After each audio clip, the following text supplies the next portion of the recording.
from healthy fats to veggies and nuts. Learn how to safely meet your protein and vitamin needs while on keto. Remember when you were younger and learned about the food pyramid? This triangular-shaped diagram of food groups helped you visualize exactly how many servings of each macro you were supposed to eat every day. The bad news is the traditional food pyramid is built on a bed of quick-digesting unhealthy carbs. So is there a keto food pyramid you can use to learn the same ideas? If you've been struggling with what to eat to reach ketosis, you're not alone. Completely reversing the way you've been eating your entire life is often the most challenging part about starting a keto diet. But this doesn't have to be the case, and after today, it won't be. In this guide, I'll show you a handy cheat sheet we like to call the perfect keto food pyramid to help you plan your diet in a healthy, keto-friendly way. Since most of us are visual learners, you can study this image to get a better idea of how to strike the right balance of food groups to reach and maintain ketosis. Here's what else I have in store for you today: how to use the perfect keto food pyramid. While a food pyramid seems straightforward enough, our keto food pyramid is a bit different. Each of the 6 tiers are filled with foods you should be eating on a ketogenic diet. If you take a look at the pyramid below, you'll notice it's inverted or upside down compared to the traditional one. This top-heavy layer is done purposefully. The food groups at the top are those which should make up the majority of your diet. As for the ones all the way at the bottom, these foods should still be included in your diet, but in much smaller quantities. Let's go over each level of the keto food pyramid now. First and foremost, how to reach your fat intake. The majority of your calories, 70–80%, should come from healthy fats. The top 2 tiers of the pyramid. The best fat sources on keto include grass-fed butter, ghee, coconut oil, MCT oil. Powder options work well too. Flaxseed oil, avocado oil, sesame oil, fish and krill oil, fatty cuts of grass-fed beef and red meat, fatty fish like tuna, salmon and mackerel, pumpkin seeds, chia seeds, flax seeds. You'll notice full-fat dairy and nuts, which are usually associated with being high-fat, aren't included in this list. Since these may contain extra carbs, they're closer to the bottom of the PK food pyramid, as you'll see later. Do you know what 30 grams of fat looks like? Check out this guide to find out. Another point to consider when it comes to choosing your fat is where it's sourced from. Your meat should be grass-fed, your fish wild-caught from sustainable fisheries, and your oils should be stored and used properly so they can maintain their structural integrity, i.e., so you can reap all the benefits. Knowing where your food is coming from ensures you're not also loading up on unnecessary chemicals, antibiotics, or hormones that come with commercial low-quality meat sources. Even if you eat a healthy keto diet, yet you're still consuming hormone-filled meats, you're doing your health a disservice. This is the one area where you don't want to be cheap. If you have to cut corners, save on your Starbucks and start making your own bulletproof coffee, and you'll have enough spare change to upgrade to high-quality fat sources. Not only is that better for your wallet, it will help you hit your macro and health goals with ease. Now let's take a look at protein as it relates to the pyramid. Meeting your protein requirements. You may have noticed a good portion of the fat sources I just mentioned are also rich in protein too. This means you can cross off multiple macronutrients in just those foods alone. But when it comes to protein on keto, there's a huge misconception that this way of eating is high in both fat and protein. That's not the case at all. A standard keto diet, with the exception of a high-protein version, means only a moderate amount of protein is consumed. On a ketogenic diet, only 20–25% of your calories come from protein, which is less than or equal to a quarter of your total daily calories. So if you're new to keto and you've been doing a 50–50 split with protein and fat, it's no wonder you haven't reached ketosis yet. This is another one of the most common mistakes people make in the early stages of keto. And that's why I'm placing so much emphasis here. It's essential you get this balance right or ketosis won't be in your reach. Use your results from the macronutrient calculator, more on this later, to see just how much protein you need. Then make sure you're hitting your targets each day without going over them. Ideal sources of protein falling under the second-tier category of lean meat, fish and eggs on the keto pyramid include shrimp, scallops, cod, halibut, mahi, oysters, clams, crab, mussels, lobster, chicken, salmon, eggs, cold cuts. Keep in mind, that doesn't mean you should shy away from fatty cuts of meat either. Quite the opposite. However, these shouldn't become your everyday go-tos. A healthy balance will include a mix of fatty and lean cuts of meat. Some fattier cuts still rich in nutrients include organ meat, hearts, liver, tongue and kidney. Steak, veal, lamb, cured meats like salami and pepperoni. To give you an idea, an average keto meal may only involve 3–5 ounces of protein. This portion will depend on your individual needs and what you determine when you count your macros. To learn more about how much protein is necessary on a keto diet, check out this guide. Up next, you'll find out how to manage those pesky carbs on keto. The tipping point: how to stay under your carb allowance. On keto, your smallest macronutrient is always carbs, which is why it's much lower on the keto food pyramid. But that doesn't mean you should pay any less attention to them. In fact, if you don't pay enough attention to where you're at carb-wise during the course of the day, you won't reach ketosis. For most people to enter and stay in ketosis, a range of 20 to 50 grams of net carbs per day is a good goal to aim for. One of the most noticeable differences between the keto food pyramid carbs and the MyPlate version on the standard American diet set is that carbs aren't listed as grains, breads and pastas. To keep carb counts as low as possible, you should be getting small amounts of carbs from veggies like broccoli, cauliflower and asparagus. Many vegetables under the non-starchy vegetables tier of the pyramid have very low net carb numbers, meaning you can get plenty of volume without ruining your daily macro budget. For a better idea of what 30 grams of carbohydrates looks like, check out this guide. The last two tiers of the pyramid are for dairy and nuts and berries, which I'll dive into next.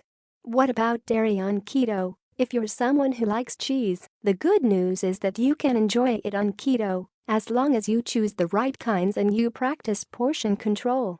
You'll notice dairy towards the bottom of the pyramid, and that's also done for good reason. Dairy is not something you want to load up on. In the case of milk, there's close to 13 grams of carbs in just one glass alone.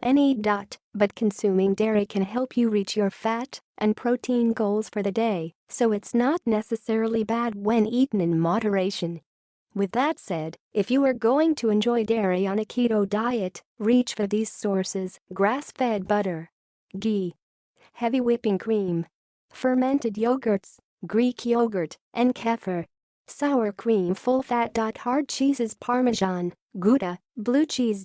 Soft cheeses, whole mozzarella, brie, Monterey Jack. And for readers who don't like dairy, you can opt out of this category altogether without jeopardizing your chances of reaching ketosis. To learn more about dairy on keto, make your way over to this guide when you're finished here. This brings us to the very tip of the pyramid. Go easy on nuts and fruit. Certain nuts and fruit can be beneficial on keto, but in both cases, they must be accounted for in your daily macro budget. And, as with everything, you'll need to choose your sources wisely. This is why you'll find nuts and berries all the way at the bottom of the pyramid. You don't need much.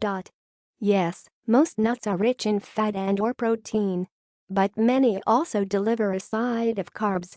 So without the right portion control, you can easily go over budget within minutes. The best nut to choose on keto is macadamia, hands down.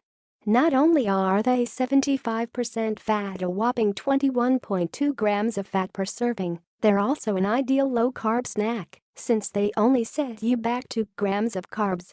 More keto-friendly nuts include pecans, Brazil nuts, walnuts, hazelnuts, pine nuts, almonds, pistachios, chestnuts, The nuts at the top of that list, pecans to hazelnuts, are lower in carbs than the ones towards the end, pine nuts to chestnuts.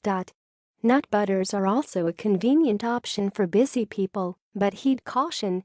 A serving is only 2 tablespoons, so watch the sugar and carbs in that very small portion. At just the right amount, nuts and nut butters deliver a healthy serving of fats, protein and micronutrients. Fruit shares the same characteristic. A small amount of the right kind packs an antioxidant-rich boost for your health, while too much natural sugar can ruin your chances of reaching ketosis. Blackberries, raspberries, strawberries, and blueberries are some of the best fruits to consume on keto. Not only are they rich in powerful anti-inflammatory vitamins, they're also lower in net carbs than tropical fruits like bananas and oranges, again, as long as you portion them out right. Check out the net carbs in just 1 cup: 6 grams in blackberries, 7 grams in raspberries, 8 grams in strawberries, 17 grams in blueberries. To learn more about the difference between total carbs and net carbs, check out this guide. That wraps up each level of the keto food pyramid. But just remember, this is an ideal balance, the kind you achieve when you make your own foods at home and have a better level of control over what you're eating. You should aim to eat this way every day, but if you stick to the keto food pyramid 90% of the time and never go above your carb or protein macros, you should be better than okay. Now, before you go run out with your handy cheat sheet of keto foods, there's one more huge component to consider here: how much of each macro is right for you. Stay with me. I'll keep this super simple. Determining your individual needs. Consider the keto food pyramid a tool to help you reach your keto and body goals. It's not a magic pill or a quick fix.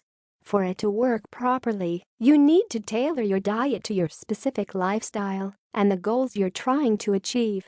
That's the only way it's going to have the potential to work for you. If you don't give your body the right fuel in the right quantities, you're not going to feel your best. And you can forget about reaching ketosis. Let me explain. If you decide to buy a sports car like a Lamborghini, but instead of filling it with premium gas like it requires, only use the basic stuff, do you think it's going to run right? Even if it does, what happens if you don't put enough gas in the tank? Will it take you very far? This is how you should look at feeding your body. Your body is a powerful machine that needs the right fuel in the right quantities to go the distance and function well. And if you want to feel better and reap all the benefits of a keto diet, this is not a rule you can tread lightly on. So to help you out, here's how to figure out how much of each macro you need. Step 1. Understand the macro breakdown. Even if you hate math, you can still figure out your macro needs without it being a struggle. The first step is simple. On a keto diet, you want your macronutrients to be around 70% to 80% fats, 20% to 25% protein, 5% to 10% net carbs. But the specifics of how many grams of each food group you need depends on several factors such as your age, gender, body goals and activity levels. The next step is determining your calorie needs. Step 2. Nail down your calories. One of the most common mistakes people make when starting out on a keto diet with a weight loss goal in mind is not figuring out their daily calories and sticking to them. This step is crucial because it's how you'll determine how many calories you should be getting from fat, carbs and protein. To determine your calorie needs, you need to calculate your basal metabolic rate (BMR), which is just a fancy way of saying how many calories it takes just to run your body at rest. From there, figure out how many calories you need to support your activity level, both during and outside of work, and not just in regards to exercise. This is known as your total daily energy expenditure (TDEE). Since these two formulas require more work than a straightforward multiplication, I'm going to send you to this comprehensive guide to calculate your numbers manually and this one that has our calculator to do the work for you. But hold off on doing those calculations until you've finished reading this guide. I'll give you the resources at the end, so you don't have to sift through the whole article again to find them. Step 3. Use your calories to find your macros. Once you do have your specific calorie count, you can then multiply the standard keto macro breakdown to find out how many calories in grams you need of each one. Don't forget to adjust these numbers if you don't plan to follow a standard keto diet and are choosing to do a high-protein or cyclical version instead, which are ideal for athletes specifically. Essentially, all you really need to keep in mind is that you must eat meals that are 100% focused on hitting your nutrient goals. This is where planning out your meals is key. And why the healthiest and most nutrient-dense sources of food from the keto food pyramid may be able to help. Putting it all together, how to live by the keto food pyramid. Now that you have a better idea of how to use the keto food pyramid, you're ready to start creating healthy keto meals of your own. First, determine your calorie needs and macronutrient breakdown. Then, browse all the tasty recipes in the perfect keto kitchen to see which appeal to your palate and fit within your daily macro goals. Next hint, we list macros for every recipe. To fill in the gaps and make grocery shopping temptation and worry-free, check out this list of foods to eat on a ketogenic diet as well. And if you're not sure how to meal plan, consider using one of our jumpstart guides after you determine the calorie goal right for you. 7-day meal plan under 1,300 calories. 7-day meal plan under 1,600 calories. 7-day meal plan under 1,900 calories. 7-day meal plan under 2,200 calories. With these tips and tools at your disposal, ketosis